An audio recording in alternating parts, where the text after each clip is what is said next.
Imagine dedicating your life to work that could protect children, only to see your efforts deliberately buried, all for the sake of profit.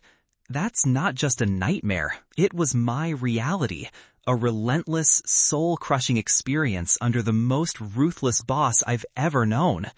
Get ready to hear the story of Eleanor Vance, the woman who turned our groundbreaking research into a corporate secret, and how a group of ordinary people found the courage to expose the truth. I thought I'd seen it all in my 15 years working in the bustling offices of a mid-sized city, but nothing, absolutely nothing, prepared me for the icy grip of Eleanor Vance. My name is Alex, and for years, I poured my heart into my role as a senior researcher at Nexus Innovations, a company that promised to connect the world, making it smarter, more integrated. We were the child user experience team, tasked with ensuring our platforms were safe and beneficial for the youngest members of our digital community. It was a noble mission, or so I thought, until Eleanor took the reins, transforming our idealistic workspace into a pressure cooker where ethics evaporated faster than spilled coffee. My stomach still clenches when I remember the feeling of walking into that polished, glass-walled office, the quiet hum of servers a constant reminder of the digital world we were shaping. Little did I know, that hum would soon become a chilling soundtrack to a battle for truth, a fight that would push me and my colleagues to our breaking points, forcing us to ask, what's the real cost of silence? The first whisper of trouble arrived subtly, like a chill draft under a closed door, in late 2022.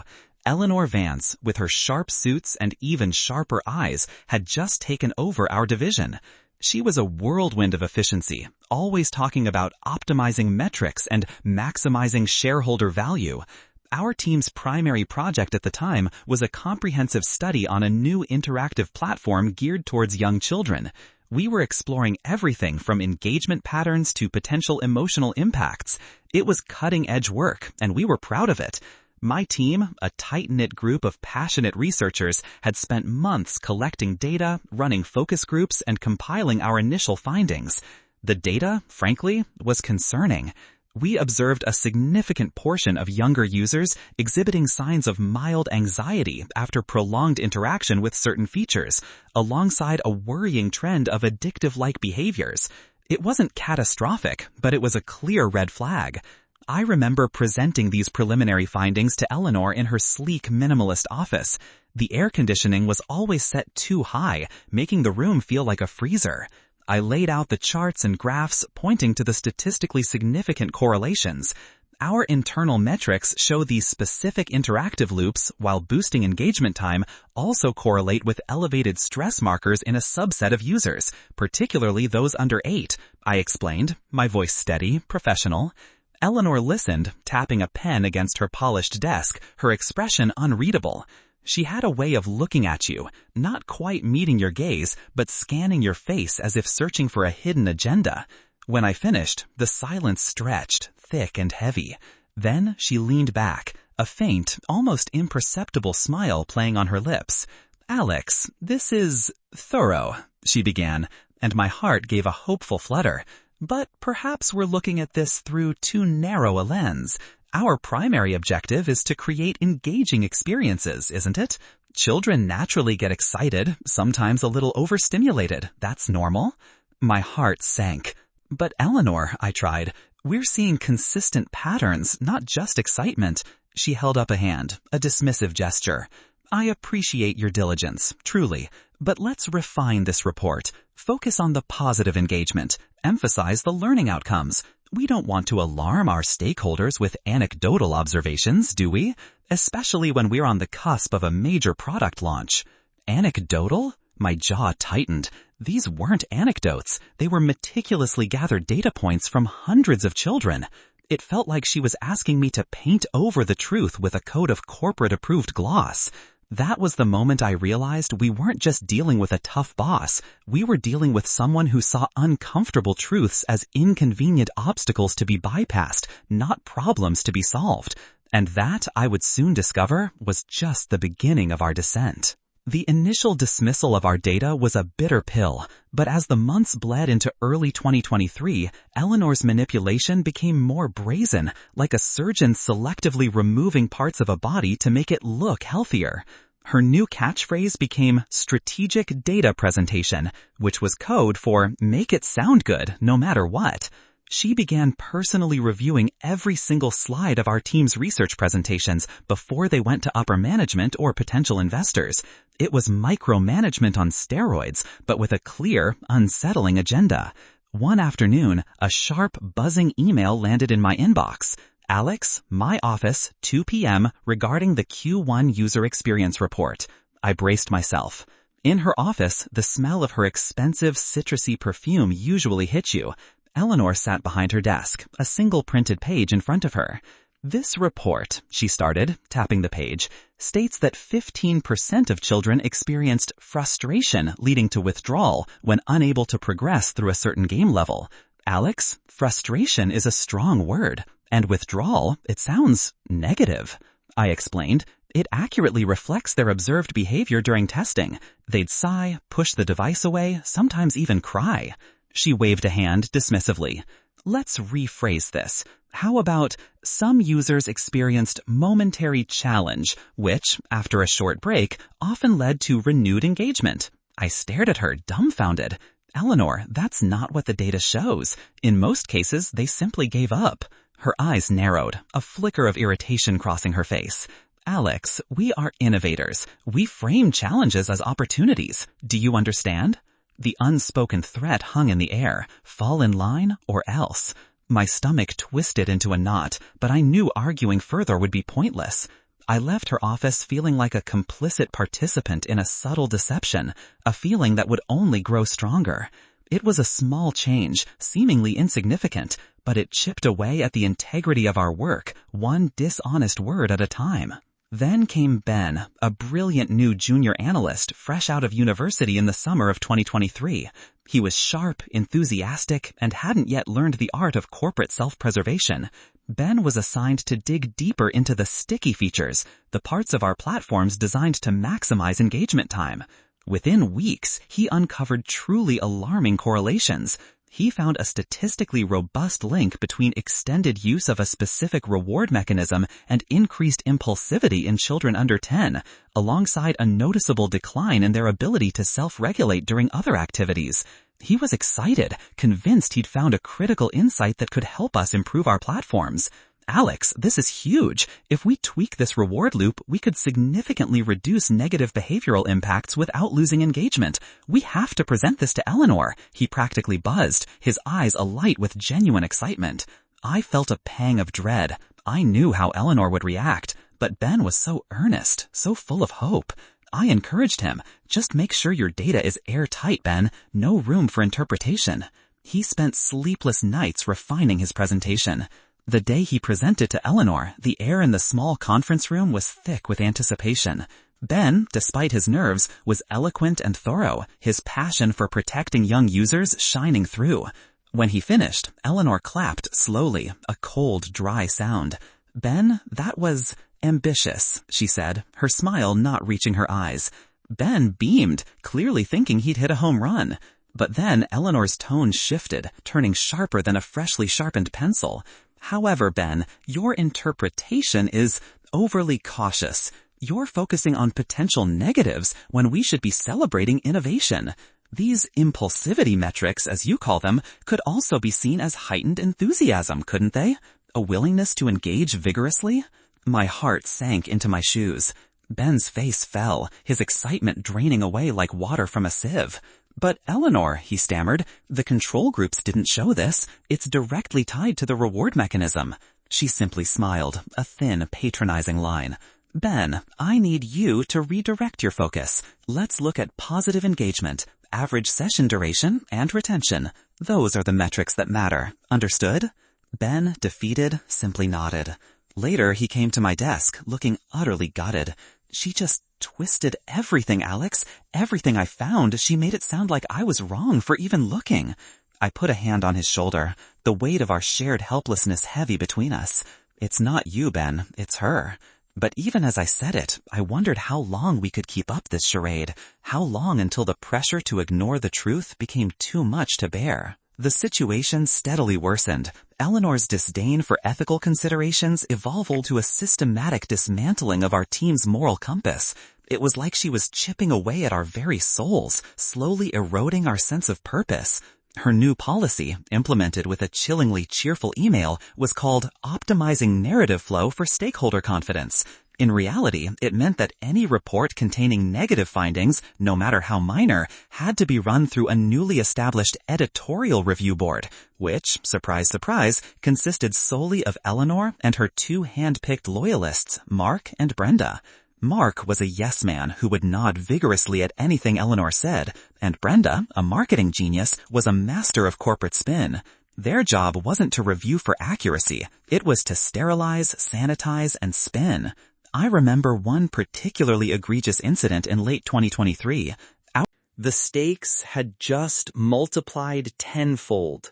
My internal monologue became a raging torrent. How many kids have been affected? How many more will be? And how deep does this rot go? I printed a copy of the old memo, my heart pounding like a drum, and carefully tucked it away. I knew this was dangerous. Having this document was like holding a ticking time bomb, but I also knew I couldn't unsee it. The implications were too grave, too morally bankrupt to ignore. My colleagues and I were not just witnessing an unethical boss. We were witnessing a company actively, repeatedly, suppressing vital information about children's safety. The air in the office, usually buzzing with ambition, now felt heavy with unspoken truths, a silent agreement to look away, and my conscience was screaming. The final straw came with a corporate announcement that hit our team like a wrecking ball in the late summer of 2024. Eleanor, beaming in a company-wide video message, introduced Nexus Kids Universe, a massive expansion of our platform explicitly targeting toddlers and preschoolers. It promised immersive, interactive, and hyper-personalized experiences designed to capture the youngest market segment. My blood ran cold as she detailed features that directly mirrored the ones we had flagged as problematic, even dangerous for older children. She spoke of captivating reward loops and seamless, endless play patterns, the very things Ben had linked to impulsivity and anxiety. The launch date was set for early next year, just a few months away. There was no mention of the research our team had painstakingly conducted, no acknowledgement of the red flags we had raised. It was as if our entire year of work had simply vanished into thin air, replaced by a shiny, profit-driven fantasy. My team members were in various states of shock and despair. Sarah looked like she'd seen a ghost, her usual wry humor completely gone. Ben, who was already on thin ice, was visibly shaking, staring at the screen with wide, horrified eyes. "They're going to launch that monster?" Ben whispered to me later, his voice raw with disbelief. "After everything we found? After everything that old memo warned about?" He was desperate, clearly at the end of his rope. "What are we supposed to do, Alex? Just watch it happen?" My own fear was now eclipsed by a profound sense of moral outrage. This wasn't just about our careers. It was about the well-being of literal children. The old memo I'd found, combined with our current suppressed data, formed a damning picture. It proved a systemic, long-term pattern of prioritizing profits over child safety, covered up by layers of corporate speak and Eleanor's ruthless ambition. I looked at Ben, at Sarah, at the faces of my colleagues who had once been so full of hope and now looked utterly broken. We couldn't just stand by. We couldn't let this happen. The decision solidified in my mind, stark and unyielding. We had to fight back, no matter the cost. My family, my career, my entire future felt like it was hanging by a thread, but the alternative, silence, was no longer an option. The weight of complicity was simply too heavy to bear. We had to find a way to make the truth see the light of day. The weeks leading up to the Nexus Kids Universe launch were a blur of hushed conversations, late-night meetings, and a gnawing anxiety that ate at my insides. The old Project Phoenix memo I'd found became our guiding star, a chilling blueprint of past corporate malfeasance. Ben, despite the sword of Damocles hanging over his job, became our strategic brain, meticulously compiling every suppressed report, every edited presentation, every dismissive email from Eleanor. Sarah, ever the pragmatist, focused on a timeline, tracing the parallels between the old findings and our new ones, making the pattern of deception undeniable. We called ourselves the Watchers, meeting in quiet coffee shops or after hours in abandoned corners of the office, like conspirators plotting a revolution. The air crackled with a mix of fear and righteous indignation. One night, gathered at my apartment, the city lights twinkling outside like distant, indifferent eyes, Ben laid out our compiled evidence on my dining table. It was a thick stack of documents, glowing ominously under the lamplight. "We have everything," he said, his voice quiet but firm. "The 2018 Phoenix report, our Q1 and Q2 findings, the edited reports, Eleanor's emails dismissing our concerns, even screenshots of the new Kids Universe features that directly contradict our safety recommendations." Sarah nodded, her face grim. "It's a mountain of proof, Alex, but what do we do with it? Go to HR? They're part of the system." I remembered reading about whistleblower protections, an avenue I never thought I'd consider. "I think we have to go beyond HR," I said, my voice barely a whisper. "This isn't just a bad boss. This is a company actively endangering children for profit. This calls for something bigger." The idea was terrifying, blowing the whistle. It meant risking everything, our careers, our financial stability, our professional reputations. But the image of Eleanor's smiling face announcing Nexus Kids Universe, juxtaposed with the images of distressed children from our research, burned in my mind. We couldn't let her win. We decided to approach a reputable, independent media outlet that specialized in investigative journalism. It was a risky move, but it felt like the only way to truly expose the scale of the deception.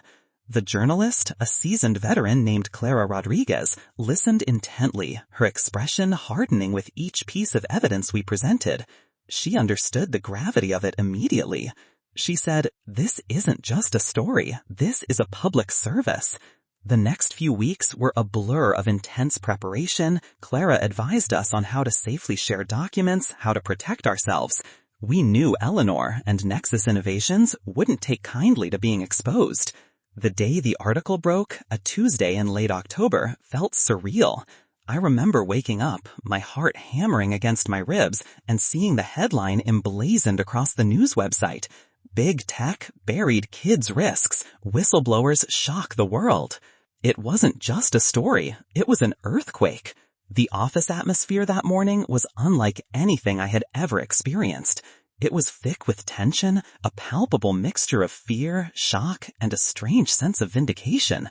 People whispered in hushed tones, glancing at their screens, then at each other. Eleanor Vance, usually immaculately composed, looked like a hurricane had hit her. Her face was ashen, her usual confident stride replaced by a hurried, almost frantic pace. She called an emergency all-hands meeting in the main auditorium. The air was charged, like before a storm. When Eleanor finally walked onto the stage, her composure was shattered. Her usual crisp voice was strained, almost cracking. "I am deeply disappointed by the baseless allegations circulating today," she began, trying to project authority, but her eyes darted nervously around the room. "These are unfounded claims designed to undermine the incredible work we do here at Nexus. We categorically deny any wrongdoing." But her words rang hollow. The evidence was too clear, too specific. As she spoke, I could feel the collective disbelief in the room. People knew. They had seen the reports, they had heard the whispers, they had felt the pressure. Then, Clara, the journalist, walked into the auditorium, flanked by two other reporters. The doors hissed shut behind them. Eleanor visibly stiffened, her face paling further. Ms. Vance, Clara's voice cut through the stunned silence, my sources indicate a systemic pattern of suppressing research on child safety. We have documents. Do you still deny the authenticity of the Project Phoenix report from 2018, which explicitly warned about the very features being launched in Nexus Kids' universe? Eleanor stammered, I am not familiar with every internal document from years ago. This is a smear campaign. But it was too late. As Clara pressed her with more specific questions only someone with inside knowledge could have prompted, Eleanor's carefully constructed facade crumbled. The collective gasp in the room was almost audible. Suddenly, I felt a surge of strength, a powerful sense of purpose. Ben, sitting beside me, squeezed my arm, his eyes meeting mine, a shared understanding passing between us. Sarah, usually so reserved, nodded almost imperceptibly. We had done it. We had stood up. The fallout was swift and brutal. The company's stock plummeted, regulatory bodies launched investigations, Eleanor Vance was placed on immediate administrative leave, followed by her resignation a few days later. Other high-ranking executives who had been complicit in the cover-up also faced severe repercussions. It wasn't an instant fix. The battle for accountability would be long and arduous, but the truth was out. The Nexus Kids universe launch was indefinitely postponed, and the company was forced to initiate a full, transparent review of all its child safety protocols and past research. The relief that washed over me was immense, a cleansing wave after months of holding my breath. We had risked everything, and it had been worth it. The burden of complicity had been lifted, replaced by a profound sense of pride and validation. My journey through the corporate labyrinth under Eleanor Vance taught me some brutal yet invaluable lessons. The first, and perhaps most important, is that silence is not golden when ethics are on the line. Staying quiet, even out of fear for your job,